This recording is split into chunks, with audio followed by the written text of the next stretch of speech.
Okay, so I'll start by giving a bit of a background on how I got interested in these things. I was a student back here in the late 80s, and I remember, I think it might have even been at Rutherford College, seeing on a notice board a poster for the UKC Parapsychology Society. And I was a mathematics student then. I was a lot more reductionist in my thinking. I was young, I was arrogant, I was sure of myself, and I thought mathematics and physics could explain everything in the universe. So the idea of the university sanctioning a parapsychology society seems outrageous to me. I was shocked. Some member of staff had to have agreed to sponsor this, and obviously parapsychology is a load of rubbish, I thought. So I wasn't bothered enough to go and protest it or anything, and I don't know what became of it. There's no historical record of it having existed. But it was, I found out later, supervised by Peter Moore, who was in the religious studies department here until quite recently, and his name will come up again. And something happened to me, lots of things happened to me in the years that followed. I stayed here, I did a PhD in maths, and various experiences I had humbled me and led me to believe that the universe was stranger than I'd previously been led to believe. And the idea of parapsychology didn't seem so outrageous as it had when I was just a few years younger. I wasn't a believer, I just was prepared to have a look. And in my looking, I found writings from, or research by Helmut Schmidt, not the German Chancellor, but a German parapsychologist from the same era, early to mid-70s. Good era for many things, including psychokinesis, and in particular retro-psychokinesis. So Schmidt had started off doing fairly sort of bland, just straightforward, what's called micro-psychokinesis research. So that's where you're getting people not to try and move objects with their brainwaves, like in the cartoon, but to just influence random number generators. So you've got some sort of electronic circuit or radioactive decay set up whereby you've got something completely random going on, which nobody can predict, there's no pattern. And seemingly some people can influence a sequence of random, say, zeros and ones. So it's a bit like something tossing a coin, get the universe to toss a coin, over and over and over. And you get somebody to focus on the output, whether it's seeing zeros and ones appear on the screen, or maybe you're getting two different coloured lights appearing, or two different sounds in either ear of a pair of headphones. And your aim is to try and bias that. You're trying to get all the clicks to happen in the left ear, or all the lights to be red, or all the digits to be 0 or to be 1. Doesn't matter. If you can bias that distribution from 50-50 to something else, maybe just 50.2, 49.8, doesn't sound very impressive, but if you can continue to maintain that sort of bias for long enough, you get what's called statistical significance, and that was the kind of thing Schmidt was interested in. But then, for some reason, it occurred to him that you might be able to produce psychokinetic effects even if the data which you're trying to influence was pre-recorded. Now this is very strange. The idea of influencing random data is pretty strange to start with for many people, although belief in mind over matter at some level isn't actually that uncommon among the common populace. It's been pointed out, even a professor of astrophysics, if you take him or her to a 10-pin bowling alley, will do that thing where you roll the ball and it's just going a bit that way and you sort of lean. Everyone does it, even professors of physics. There's somewhere in us we believe that we can kind of make something move if we really, really will it. So the idea wasn't actually that outrageous in terms of human tradition, human culture, human mass psychology, but in terms of conventional views of reality, it's a very strange idea that we might be able to influence random data. But the idea that we might be able to influence random data that was recorded, that was pre-recorded yesterday, last week, a year ago, that just seems insane, but Schmidt was open-minded enough to try it. This is Helmut Schmidt, the German parapsychologist. Pre-recorded, so he got his setup, and instead of playing the clicks or the lights or the digits at somebody, and trying to get them to influence it, he played them into a tape. He recorded the data without watching it, without anyone observing it. I think this is important, it's unobserved random data. Then played that data back to his experimental subjects. And they didn't know the difference, they were just doing another experiment. They were just, looking at the lights, listening to the clicks, trying to will some kind of output. And unbeknownst to them, the digits driving the content that they were trying to influence were generated a week or months earlier. And seemingly, the effects were just as strong. So, of course, if you're a skeptic, you say, well, there is no psychokinesis, it's rubbish. He must have been either lying or just a very sloppy experimenter, and you'll find plenty of people online making those claims without having actually bothered to look at the research. It's just a standard knee-jerk reaction. And it might be true, but you do need to check these things out. So, so maybe there's nothing at all going on, but if there is psychokinesis, if there is such a thing at that level of subtle micro-psychokinesis, it seems retro-psychokinesis is just as plausible, or just as common, or as possible. So seemingly. And I was interested enough in this that I set up a website, and you can find this online. I was going to pull this up, but actually we can do this. Let's see. So the Retro Psychokinesis Project was something I set up in 1996. I finished my PhD, and I finished a PhD in mathematics, and it occurred to me, because the World Wide Web had just become a thing, and Retro Psychokinesis Project, I should have prepared this before, but just so you can see it. So this is something I set up at UKC, and rather sort of ironically, Peter Moore, from the Religious Studies Department, who had sponsored the Parapsychology Society, which I found so outrageous just a few years earlier, agreed very kindly to take me on as a honorary research fellow or something in the Religious Studies Department to do this insane online reverse time psychokinesis research. And he was very intrigued and amused and sort of very supportive. And I was on a bit of a mission. It was sort of Gnostic activism, I think. I was sort of slightly crazed, sort of belief that we were stuck inside some sort of very limited sense of objective reality, and that this was being held together by a set of misguided beliefs, and we could basically tear down the walls of consensus reality. And the best way to do that would be a completely verifiable experiment whereby you would show that it's possible to influence pre-recorded data. In other words, that the future, the present can influence the past. I thought if I can show that in a way where anyone can see it for themselves, where you don't have to believe something you read in a parapsychology journal, you don't have to take anyone's word for it. If it can be verified by anybody who's interested, then basically all normal sense of reality starts to crumble, and we end up with something else, which I thought would be a good idea.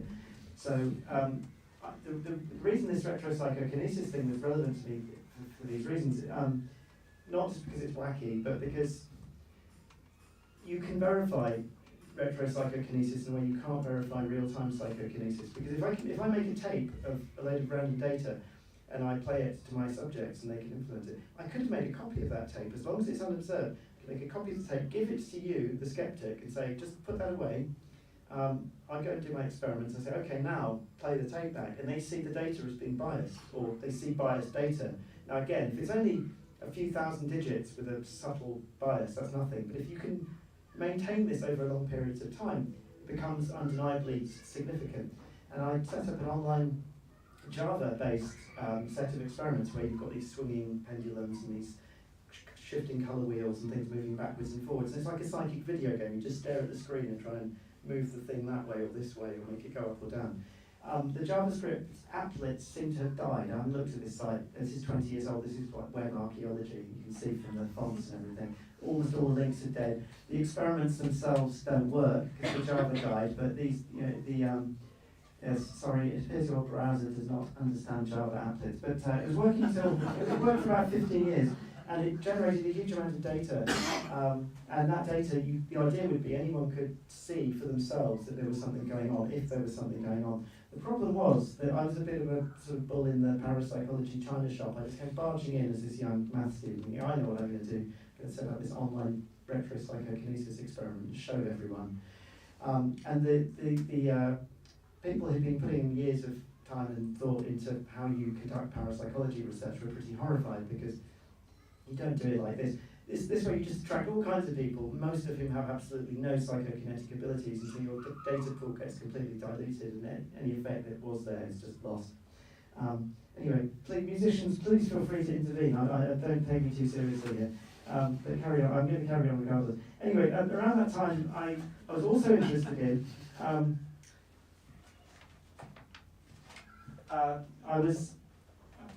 let this experiment run, and I sort of realised that I'd maybe been a bit too gung-ho and that I wasn't going to see any kind of results anytime soon.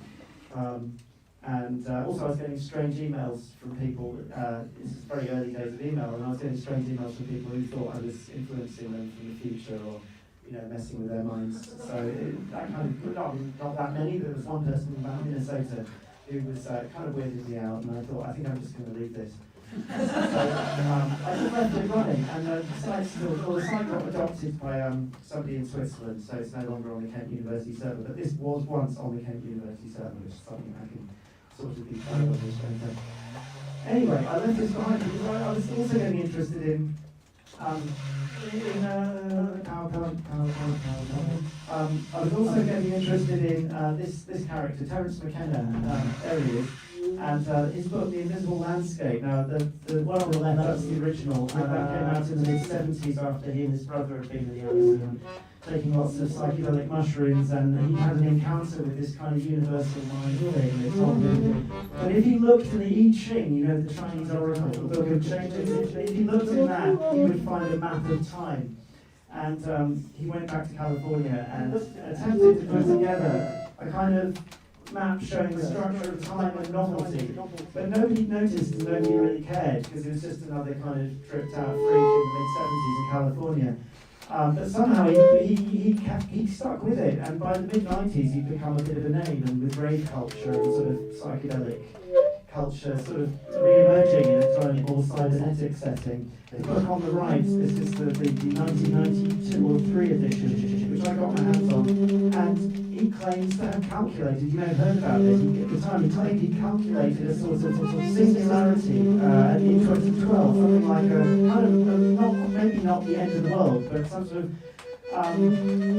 sort of unprecedented event of what he would describe as infinite novelty, something which would basically involve an acceleration of complexity in the universe. He saw the universe as something evolving from simple particles into atoms, molecules, and polymers, and eventually information storing molecules like DNA, and simple life forms, and higher life forms, and higher primates and humans, and civilization, and technology, and the internet.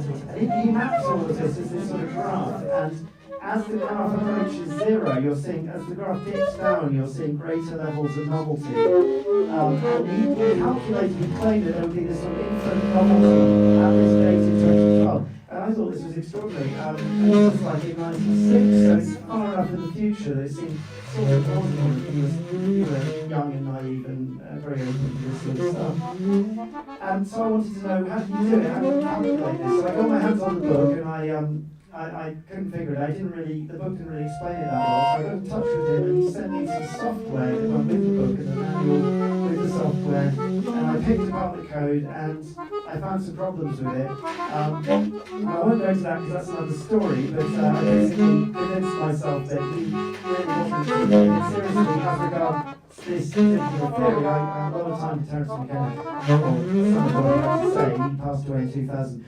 Basically what was going on was he decided to take 64 hexagrams, I'm probably standing in the way, but these 64 symbols make up the I Ching, and if you see they're made of 6 lines, each one's either broken or unbroken.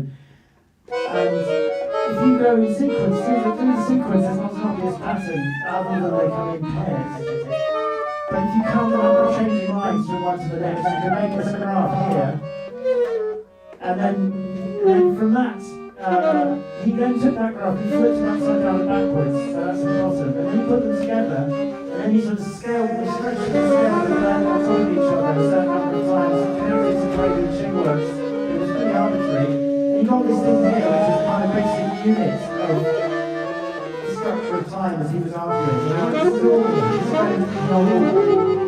arbitrary, and he's ultimately proven wrong in the sense that nothing particularly extraordinary appears to have happened on December 23rd, 2012. Here he is, with his software telling you that something extraordinary is going to happen. Basically, trying to reach the point of singularity and major point. Last off, out of conventional reality, because I thought it was just space. It's not great, but the maths thing really add up. But what you can do about it, I'm going to read through a console point of view. was that he decided to take the basic unit of time in the tune of it and turn it backwards. You had both the causal and the reversal movements going on at the same time. So he seems to be open to this idea of reverse time phenomena. And so apparently goes time wave theory, retro psychokinesis, these things were united in my mind. They were sort of interwoven with a general interest in reverse time phenomena and informed by psychedelic consciousness and culture. But let's have a look at the way time is thought about in more sensible circles. Parents have not taken that seriously in the academy. In the academy we talk about the arrow of time. The arrow of time. Now what's going on with the arrow of time? Well, it works like this. If I make a film of an event and I show you that film, you can usually tell if it's forward or backwards.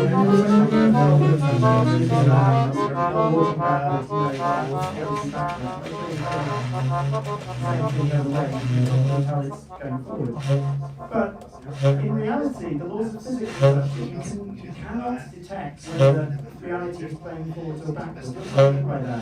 If I show you a short film with pendulum swinging, can you tell if the film is running forwards or backwards? The answer is you can't. If you make a long enough film, you can see the pendulum slowly running around their speed and narrowing. So then, you could say, oh, that's when you're reversing it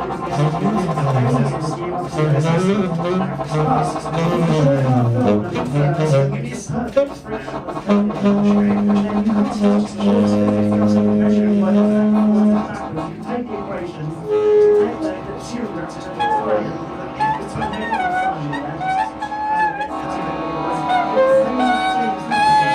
same thing if I a billiard table and set the balls in motion and all bouncing around, bouncing around. You can't tell if it's going forward or backwards. It's the same easy to do it. Unless you slow down friction. Friction is something else. Now you might say, what about if one of the balls went in the pocket? You see it go down.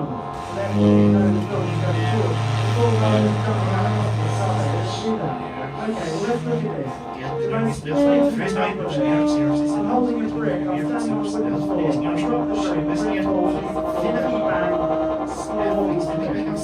you film that in 3D with all kinds of, imagine a film that you can examine this in every scale, atomic scale, it can contain not just the optical information but everything. Okay, so if I show you that film, you've got a brick here, yeah, that's you dropping a brick. If I show you backwards, it shows a brick leaping off the floor in your hand. And you say, well, that's not what you get backwards. That's a little brick leaps to the floor in your hand. Well, actually they do. They really do. I'm not being silly. If you can set it up, you have that brick on the floor.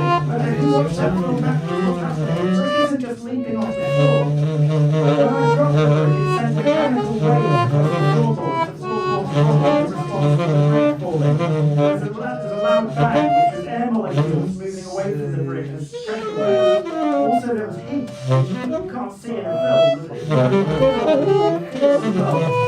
So, you can see in reverse, you can see waves coming across the floor towards the brick, air pressure waves coming through the air towards the brick, heat energy, circling around the floor towards the brick, coalescing under the brick, exactly together, perfectly timed, to create enough energy, kinetic energy, to spread that brick, shift the upside upwards. That is perfectly possible. It does not violate the laws of physics. It's insanely improbable. That would not happen in my kind of universe. I wouldn't violate the laws of physics. So, the arrow of time is really based on this principle of entropy.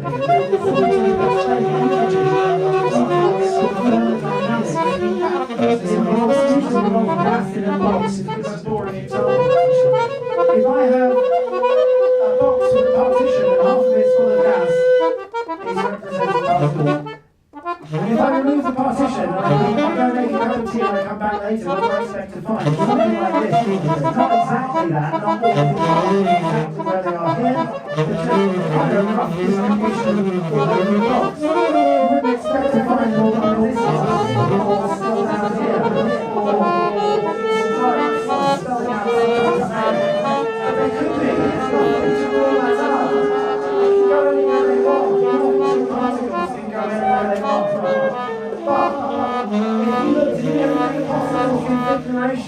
could be almost all of them, like 99.9999, whatever the percent of those configurations look boring and random looking as that second box there.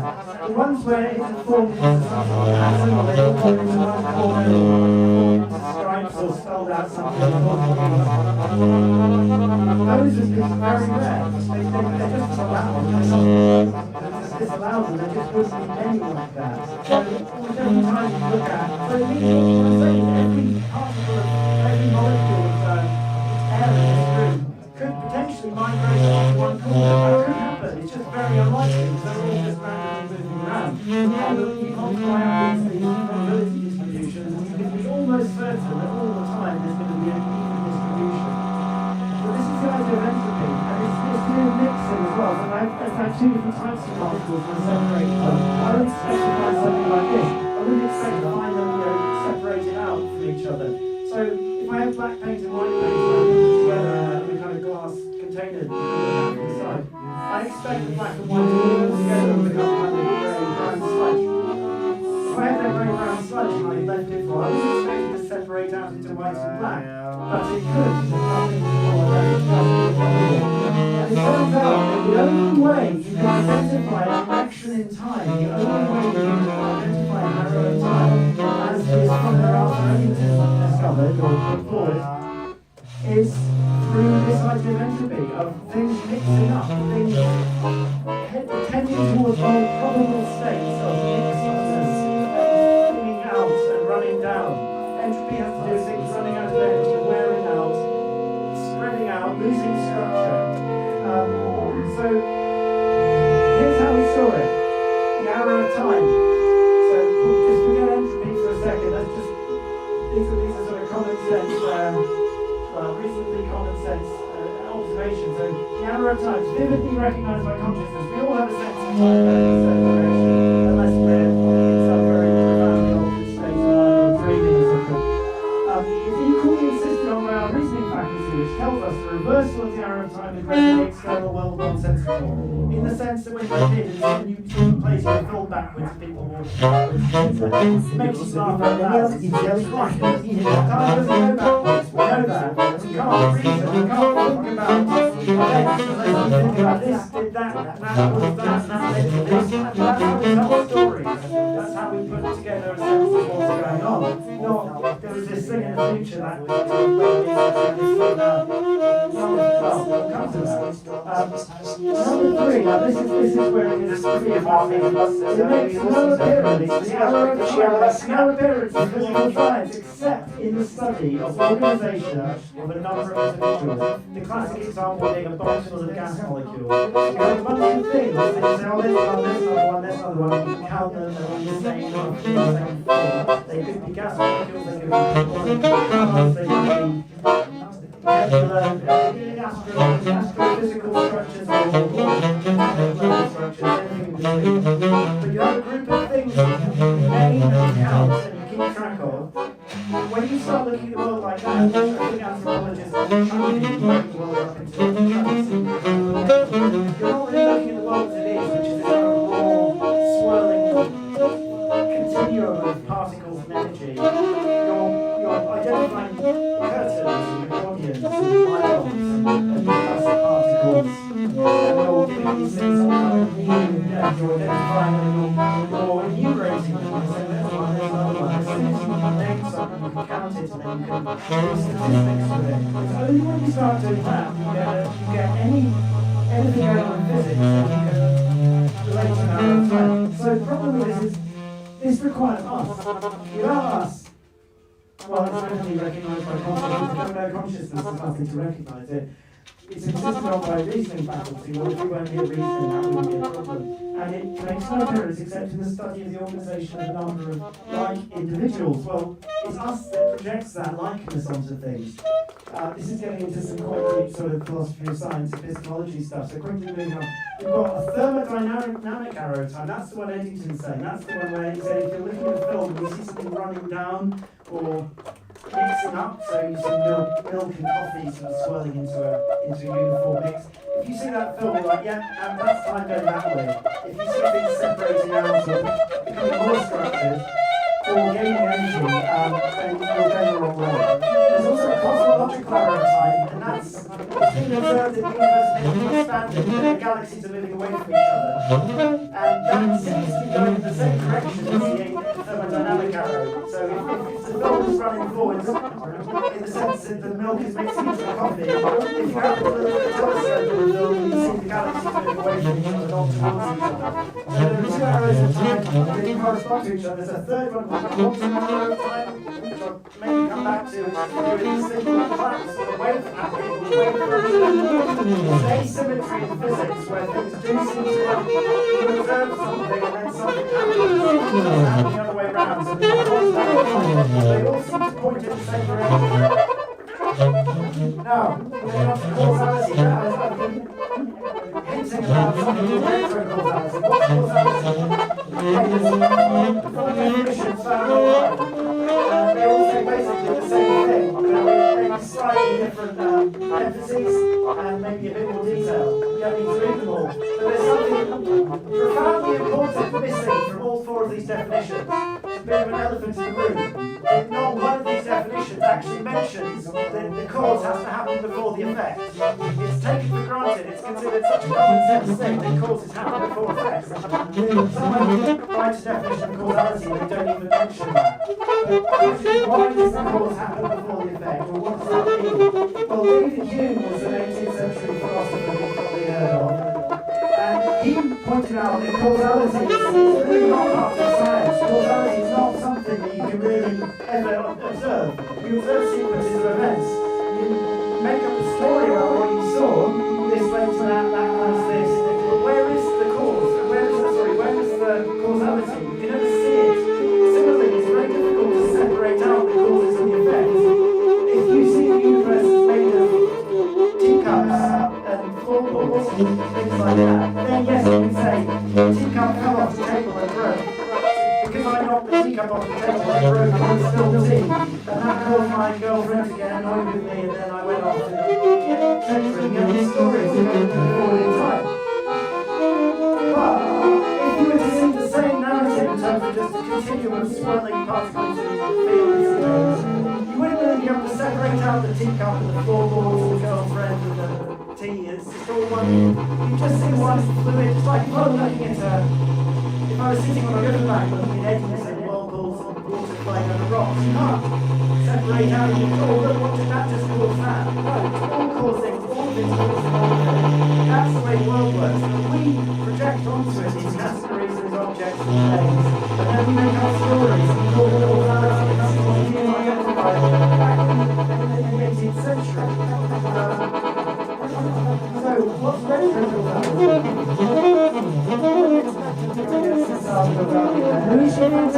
A couple of early thinkers, early 20th century thinkers worth mentioning. He's a mathematician, a very reputable mathematician, who he introduced something called the theory of analytic functional. So he wasn't in any way a sort of marginal thinker. He was part of the mathematical establishment, but he was interested in the fact that the laws of physics appear to work the same forwards and backwards, but also the fact that the equation equals, everyone's heard of this, if you ask someone to name an equation, that's usually the one that they'll name, equals mc squared. You don't need to worry about what it means.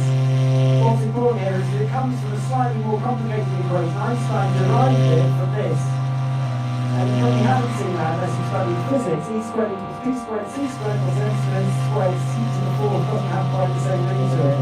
But that was it. That was the original relativistic equation. Now, if you let p equal 0, a little bit of maths, if you let p equal 0, you end up with e squared equals m squared c to the 4th.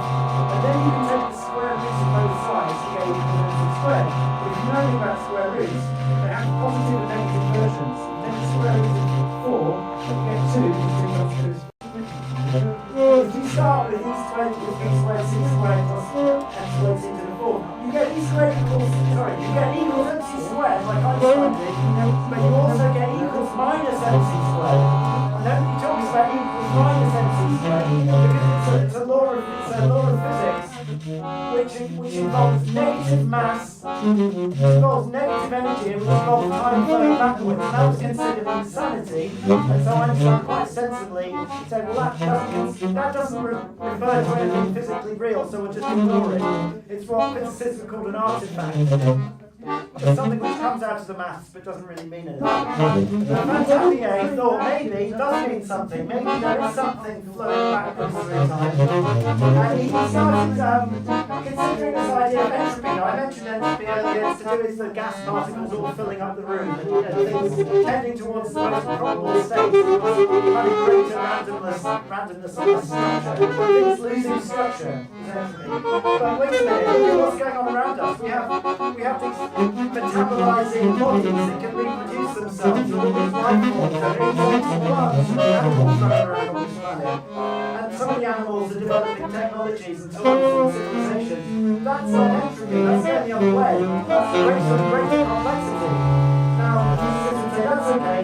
That still works within the concept of entropy. If you've not got a closed system, then you can have pockets of things going the other way, where things appear to be losing entropy and becoming more complex. So the basic laws of thermodynamics tell you that entropy just increases. The world is grinding down towards greater and greater homogeneity.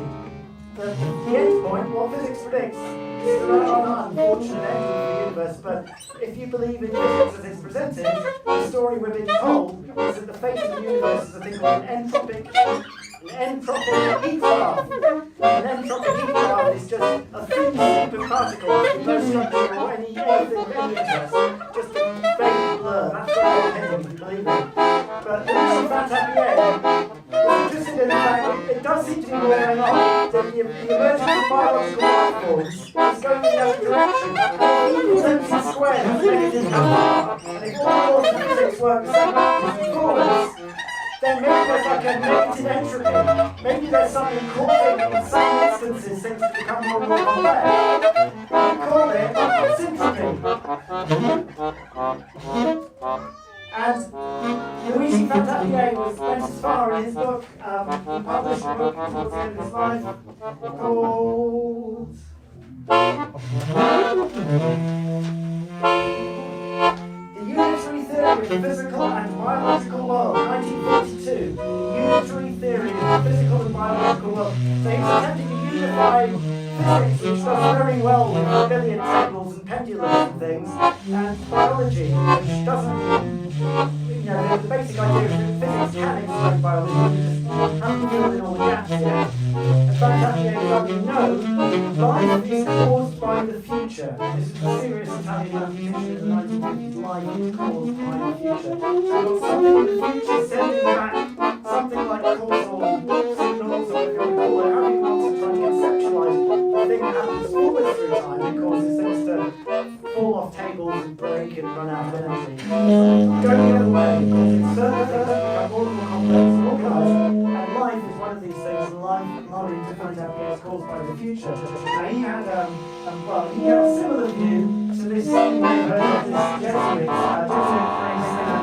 geologist, paleontologist, and philosopher, tenor he was very unpopular in both the Catholic Church, who had all his books removed from the Catholic libraries, and with the scientific establishment, because he bought into the idea of evolution at a time when that was very unpopular within the Christian establishment. He was into the whole Darwinian evolution thing.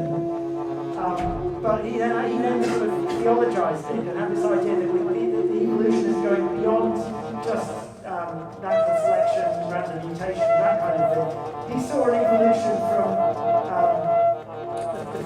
primordial particles to the development of life to human beings, and then this thing called the noosphere, which is the kind of information sphere that we're weaving around the planet. The complexity, so complexity is the axis of evolution of matter into a geosphere, a biosphere, and then eventually into consciousness. So he believes that basically we're being pulled into the future. There's a thing called an omega point in the future that we're being pulled towards, and it was causing.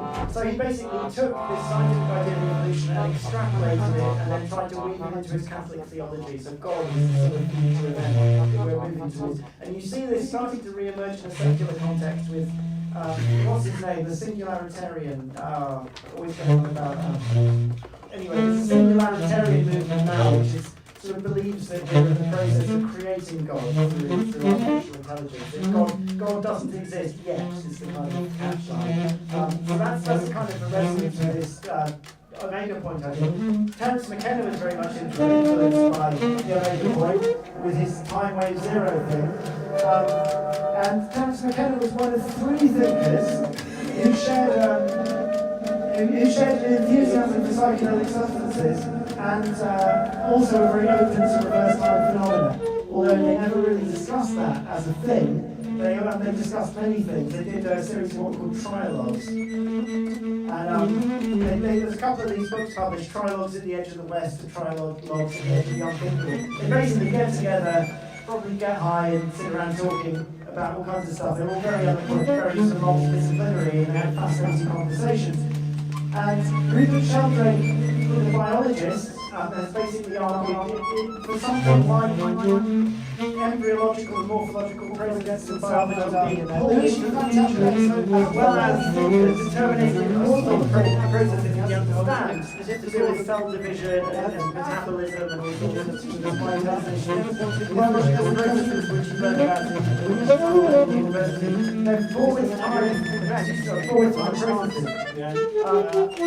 Sheldrake has been arguing that certain processes are seemingly being pulled from some kind of future state. McKenna, as I told you, was interested in this time wave singularity thing, which is being discredited, but he had a lot of other interesting things to say, so they kind of were prepared to humour him.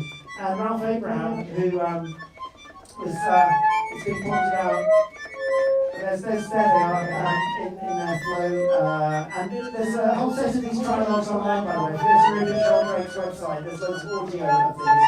So yeah, I'll just say a little bit about McKenna. So he points out with certain developmental processes in the biological world, that if you take an embryo of some creature, and you kind of, it's not very nice, but this is the sort of thing scientists do to understand how things work, cut a bit of it off or damage it in some way.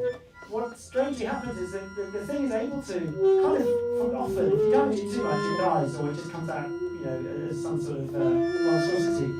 But if you damage it, within reason, it seems to find a way of kind of getting around the problem. So in this case, these aren't the best examples, they're just the ones I can find pictures of. So you take a dragonfly larva sac and you tie a little string around the middle of it, and basically the dragonfly manages to form within what space it has. And this is a behavioural example of this wasp that built this remarkable nest to lay its eggs in, and then stores some food in some chambers, and then builds a sort of funnel on the outside to keep predators out. And people have experimented with coming along and breaking off bits of the funnel to see what happens. And the wasp just kind of comes back and keeps fixing it, which you might think, well, yeah, that's not too impressive. But if you make a hole in it, the wasp comes and builds another one on top of the hole. And I mean, that's just giving you a sketch of some of the things he talks about. What they appear to be suggesting is developmental and behavioural phenomena within the biological world. He says it's best understood in terms of trios. In trios, the idea is sort of grooves in reality. So you've got these grooves, you've got a ball rolling down, the ball will follow one of the grooves. So everyone's heard of this. If you ask someone, and if the ball's in one of the grooves, and you give it a bit of a knock as it's rolling, if it's too much of a knock, it'll jump off into another groove and you'll get something else coming out of your brain. But if it's rolling down one of the deep enough grooves and you give it a bit of a slap, and it'll just adjust itself. It'll wobble a bit, but it'll find its way to the same place. And this is just a kind of metaphor to get you to think about how biological development might be driven from in two directions, to put it very simply. As I said, there are processes driving it forward, things growing and living and splitting and things metabolizing, chemical reactions. But possibly at some level of form, there's something in the future pulling the thing towards it. So if you mess with it, it's still essential to get there. So Ralph Abraham, he's a dynamical physical theorist. He's one of the early pioneers of chaos theory in California. He's not really in the cave in India, hitchhikes around Europe, and credited DMT, the psychedelic, for swerving his career towards research. So the connection between mathematics and the experience as a logos. And he's not only does he resemble Jerry Garcia, he was interested in this thing called attractors, attractors, which creates a dynamical system.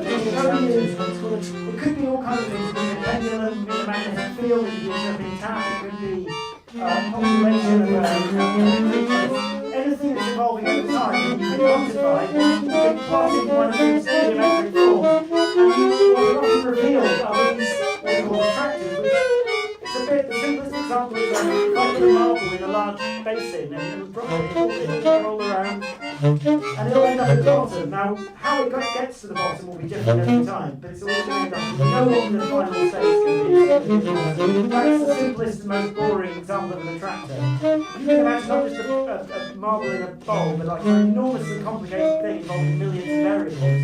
It can also follow any number of possible paths in its space of possibilities, but will often end up locked into some kind of state, and that's an attractor.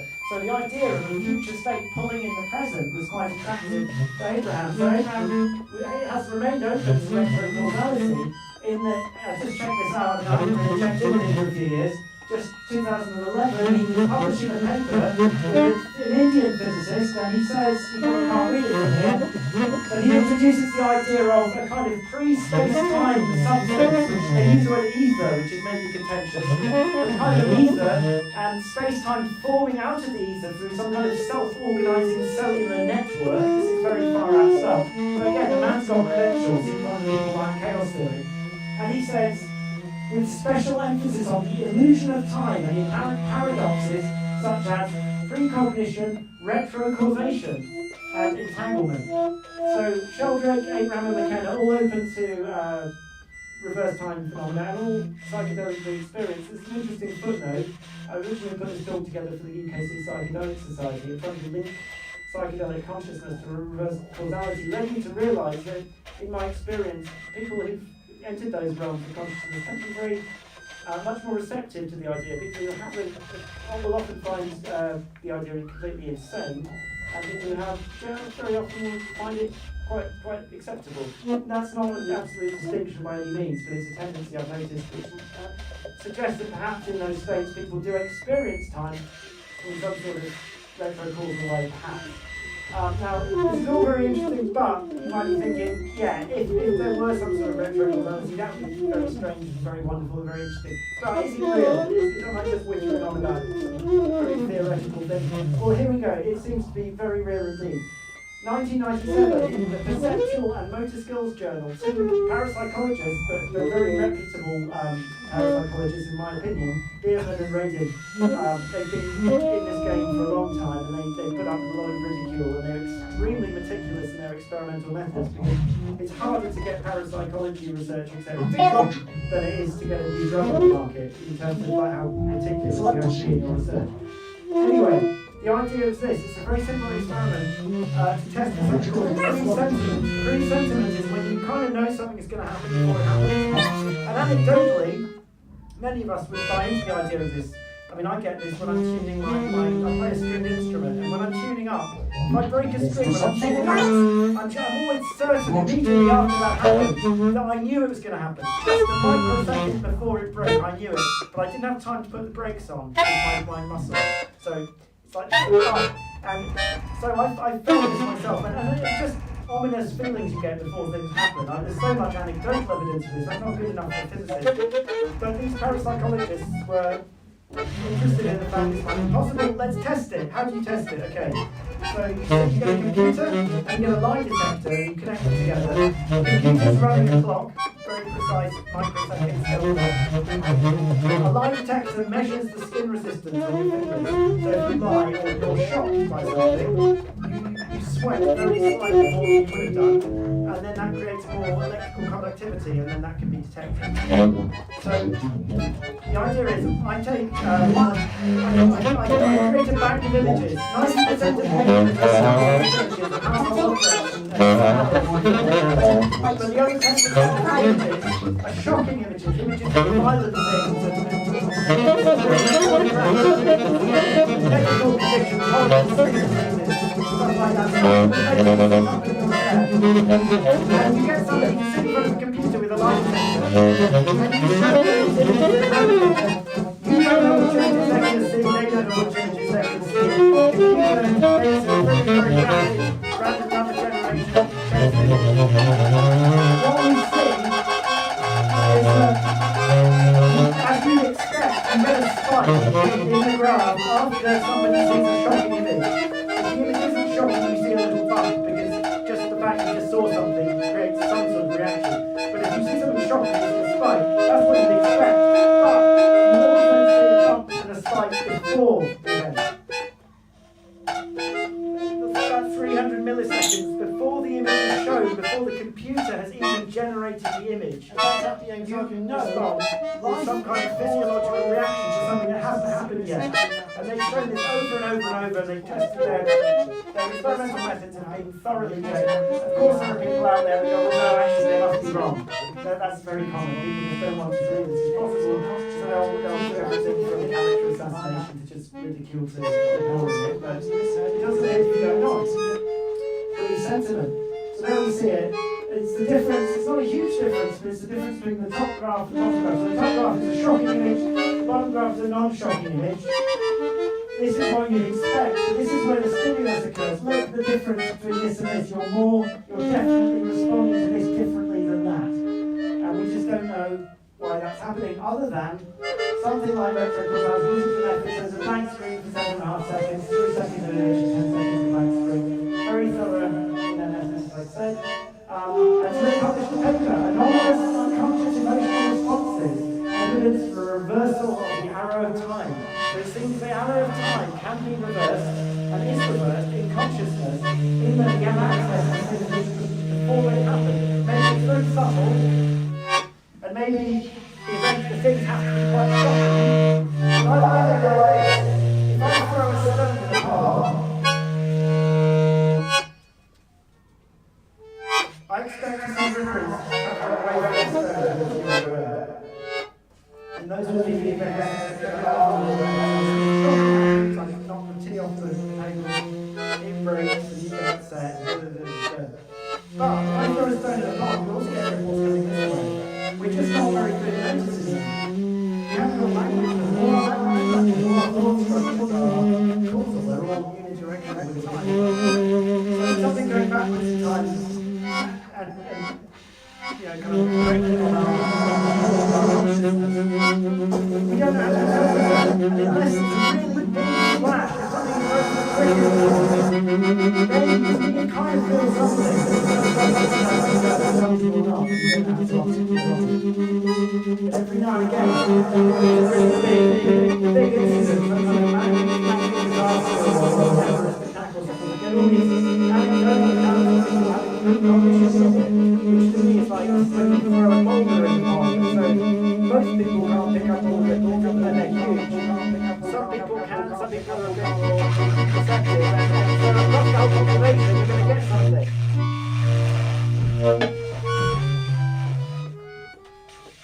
And Dick Dillon, one of the two experimentalists, he appears to be comfortable with the idea of psychedelic experiences. I don't know if he's had one, but he's tested the effects of THC and psilocybin, psychedelic mushrooms, on paranormal phenomena, and presented that at a multidisciplinary association of psychedelic studies meeting in San Jose, I think, in 1999. So again, sociologists and consciousness do allow some greater access to these sorts of phenomena. This is John Kramer. He's a physicist, a quantum physicist at the University of Washington. And quantum physics is a problematic area of physics. You may have heard, even if you don't know much about it, you may have heard about various strange things going on in quantum physics, various paradoxes and anomalies. You might have heard of Schrodinger's cat, or you might have heard of the two-slit experiment, or the collapse of the wave packet, the observer affecting the experiment. You might have heard of quantum entanglement, or spooky action at distance. These are all things which we're struggling to fit into our worldview, which are the maths that seemingly very accurately describes the world at the level of particles. So trying to interpret the maths leads us to just a very confusing territory where things that shouldn't happen do.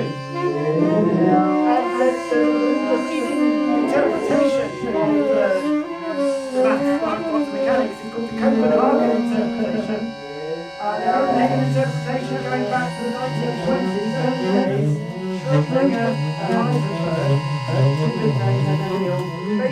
came up with the idea that this idea that the particle is actually a wave and the wave collapses, but that's not really anything weird that you need to worry about.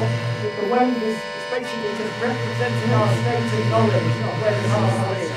So when we measure the particle, we know where it is. So our state of knowledge goes from being vague and wavy to being very precise and point-like. And so basically they're saying that this collapse, the way the particle is, there's nothing metaphysical about it, it's just a matter of knowledge state. The problem is, some of those paradoxes and problems and anomalies I mentioned earlier, you can't really sweep them under the rug with this code-naked interpretation. It's just become the sort of default. It allows you to get on with doing the physics, not worrying too much about the metaphysics. But John Kramer came up with another interpretation of quantum mechanics, which nobody seems to have heard of. 1986, the transactional interpretation. And it works beautifully, it fits the maths perfectly, it gets rid of all the problems and all the paradoxes. The only thing you have to do that is to allow the reverse time direction into the picture. And the quantum mechanics and the maths is crying out for it. Here we have a, don't expect to understand what you're looking at.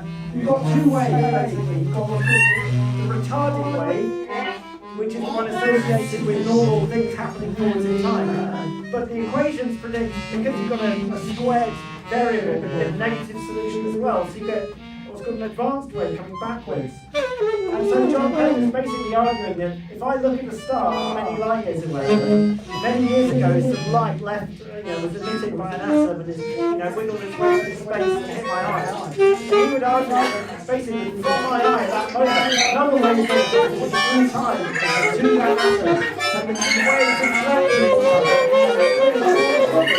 It's like a handshake. Backwards time.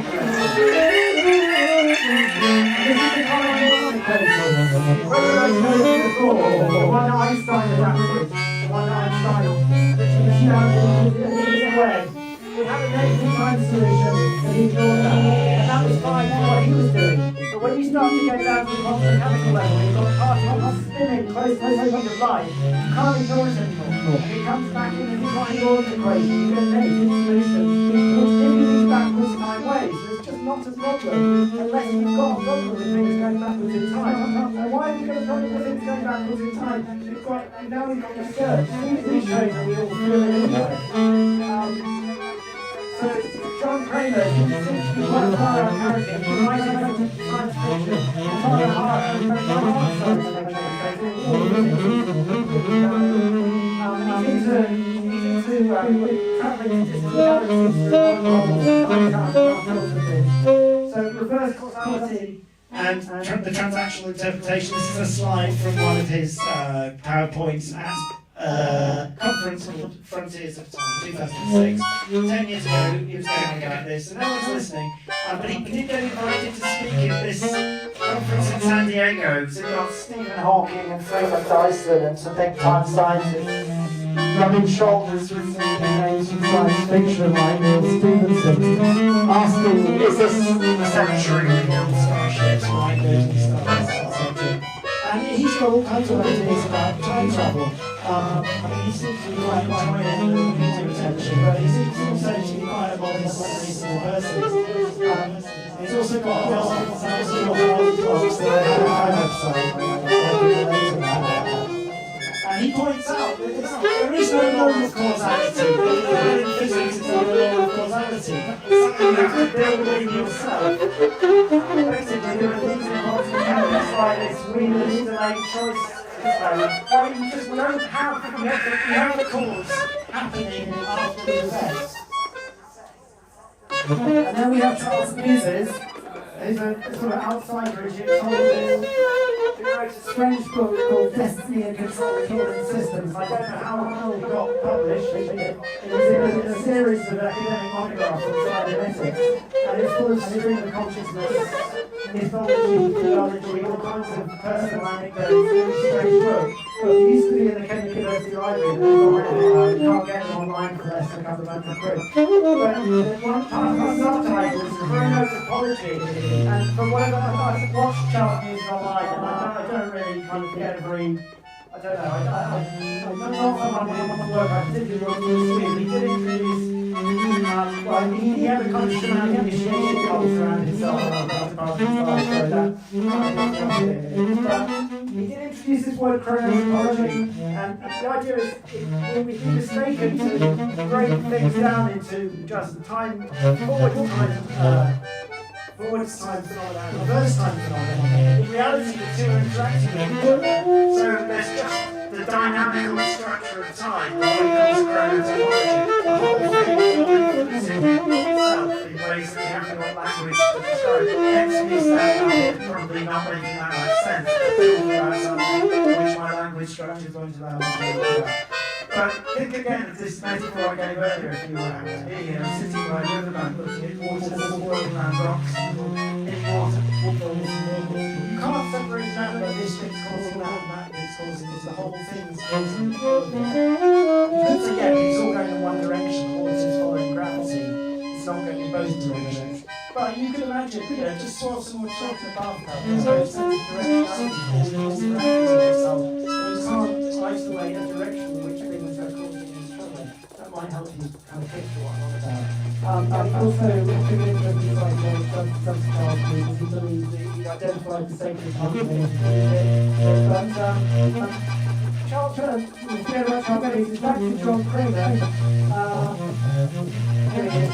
He's interested in the time travel paradoxes. You know, you probably come across this idea, time travel is possible. You can go backwards in time and you know, your grandfather or stop your parents conceiving you or something. And then you get a paradox because, you know, you're there but you can't be there because you just erased your existence. And so these time travel paradoxes can be reduced down to these sort of elemental, very basic ones involving individual particles, things, tablets, things like and one of the simplest ones involves sending signals backwards through time. There's a thing called a tachyonic antitelephote, which you can read on Wikipedia. It's a hypothetical device particle. If quantum entanglement were possible faster than light travel, Einstein was not worried about it. But you can send signals backwards in time. This involves two rocket operations using what is called tachyons to travel backwards through time. Send signals into their own past. You can send a signal into your own past, you can theoretically write a letter to your younger self, but then that would influence you and change who you are now, so it produces all kinds of philosophical problems. We need to conclude with a joke. So a tachyon is a hypothetical particle which travels back and forth in time. Why did the tachyon